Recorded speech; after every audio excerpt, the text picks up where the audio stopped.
De tema, Díaz-Canel dice que hace falta dar clases de decencia en Cuba. Sí. Ajá. Ahora. ¿Cómo ahora? No, ahora hace falta la decencia en Cuba. Ajá. Mira, acuérdate que con Fidel, ¿tú te acuerdas cuando tú eras muy chiquitico? Eso fue ayer. Ayer, Claro. Que decía Fidel la educación formal, ¿te acuerdas? Sí, hoy le daba diciendo eso yo a Didier, nuestro productor, que antes era educación formal. Pero antes del 59 había una asignatura en todas las escuelas que se llamaba cívica. Cívica. Después creo que ellos trataron de recuperarla como educación cívica, algo así, pero... Mira, allí hay un solo Olimpo y un solo Zeus. Y entonces todo gira alrededor del panteón ese de ellos. Claro, el problema es que la situación ha llegado a un nivel que lo mismo te matan por un celular, que te dan una puñalada para robarte las 4 gomas. Cuba se ha convertido en un lugar que no es ya lo seguro que fue hasta hace unos años. Porque es verdad... De todas maneras, ¿tú no crees que hubo un culto a la chusmería en Cuba, no? Una apología. Si tú eras muy educado, te decían que eres un burguesito y que eres un bitongo. Y eres flojito también. Ajá. Si eras hombre... Sí, había algo homofóbico en todo eso, ¿no? Sí, sí. Y había una canción de Silvio Rodríguez que decía una cosa tan espantosa como viva el harapo, la mesa sin mantel, viva el que huela a callejuela, a palabrota y taller. Eso era lo que vendían, ¿no? Entonces ahora crías chusma y te gritarán lo que le gritan a Díaz-Canel, ¿no? ¿Qué tú esperas? Sí, pero ¿qué es lo que pasa? Que te repito, esta es la segunda vez que yo recuerde que se habla de la educación, no la educación que ellos pretenden dar, sino la forma. Cuando llega este proceso de involución, no revolución, recuérdate que las personas que usaban cuello y corbata y los que decían señor y señora eran vistos, como tú dices, como burgués, y si éramos hombres nos decíamos, oye, eso son cosas flojitas, eso son cosas... Hubo 2 palabras que desaparecieron del vocabulario cubano, por favor y gracias. Y gracias. Los cubanos, oye, ven acá tú, entonces una cosa tremenda, no terrible, y ahora se quejan. Cuando tú llegabas a una cola y decías, usted es el último, muchas gracias, usted es extranjero. ¿Tú te acuerdas? Oye, tú eres extranjero. Es muy fino, es muy fino. Es muy fino. Pero por Dios, ¿cómo tú me estás viendo que soy de aquí? Qué horror, Dios mío. Tremendo. Luis, ¿a qué edad tú te fuiste? Yo salí de Cuba muy pequeño. Yo salí de Cuba de 8 años. Lo que yo sé de Cuba lo aprendo a través de personas como Albuquerque, que está ahí. Y cuidado, contigo, no aprendas cosas malas también, ¿eh? No, contigo he aprendido cosas buenas, no te preocupes. Es terrible, ¿no? Te salvaste.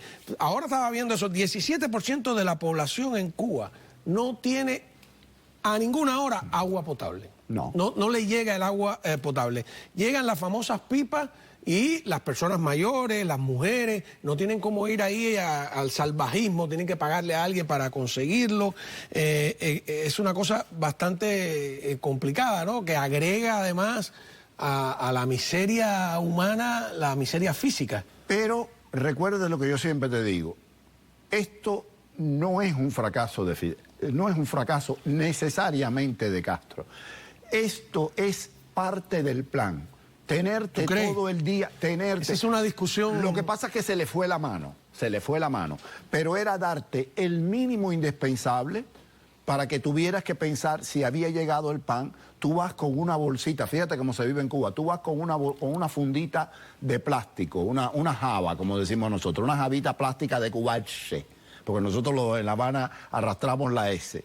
Entonces, una javita de cubache. Entonces tú vas allí y preguntas, tú ves una cola en Cuba y tú primero te excepcionas que no sea la gente gritando abajo, quién tú sabes, para que no te vayan a meter preso. ¿Y qué hay? No, primero tú dices, ¿quién es el último? Yo. ¿Y qué están vendiendo aquí este niño? No importa, porque tú sabes que lo que están vendiendo te va a hacer falta. Y si por casualidad tienes uno, se lo vende al vecino. Entonces, ¿tú crees que un pueblo que vive así tiene tiempo para pensar en conceptos abstractos como los derechos humanos? No, pero ellos, a pesar de la relación con Rusia, China, Corea del Norte, siguen soñando y a lo mejor no están en lo correcto de establecer un contacto, de que los Estados Unidos sea quien les salve de la candela en la que andan. Claro, es que si en Estados hecho, Unidos ellos no pueden. El canciller castrista reitera que está dispuesto al diálogo, pero ¿con quién?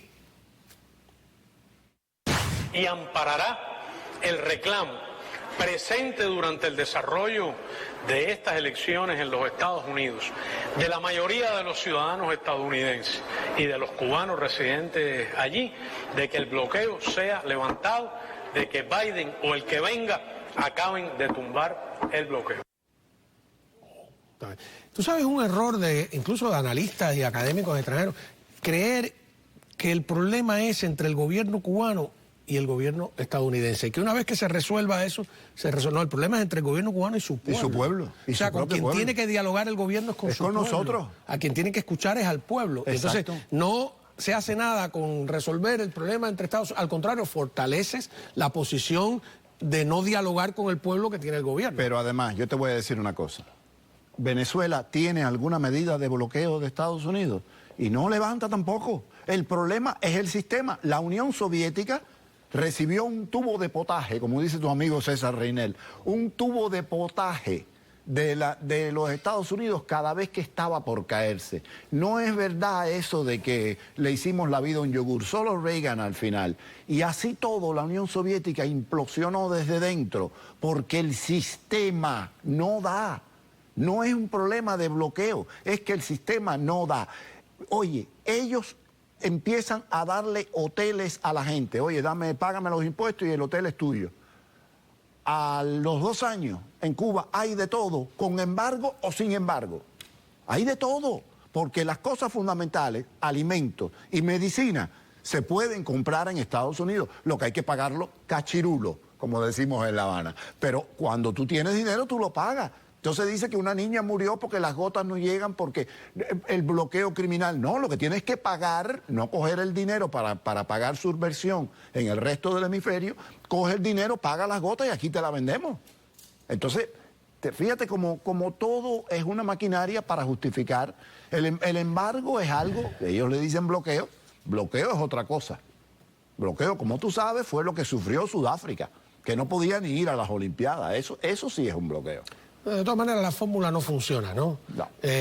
Yo sé esa teoría de que ellos lo hacen a propósito, pero ellos hubo una época que creyeron de verdad que el sistema funcionaba. Y no le funciona en Venezuela, no funciona en Corea, no funciona en Cuba, no funciona en ningún lugar, porque cuando tú vas a calcular cuánto tiempo te vas a demorar en ir de aquí a Tampa, pues tú sacas la distancia, ¿no? Calculas la distancia y la velocidad en que va a tu carro. Ahora, si tú en vez de calcular la distancia y la velocidad, calculas la altura, pues por 100 veces que hagas la fórmula, te va a salir mal el experimento porque la fórmula está equivocada. El comunismo es un error del intelecto, es una fórmula equivocada. La apliques, fíjate, se ha aplicado en todas las culturas, en culturas más serias, menos serias, con mayor tradición, con menor tradición, etcétera, ¿no? Así que, nada, te agradezco que estés con nosotros. ¿Estás ya en línea a las 9 hoy? Ya, hace rato. Sí, hace rato, ¿no? A la hora del cañonazo. ¿Cómo te ve la gente? Enfoque Ciudadano. Entren en YouTube, busquen Enfoque Ciudadano y ahí me encuentran. Ponen tu nombre o Enfoque Ciudadano.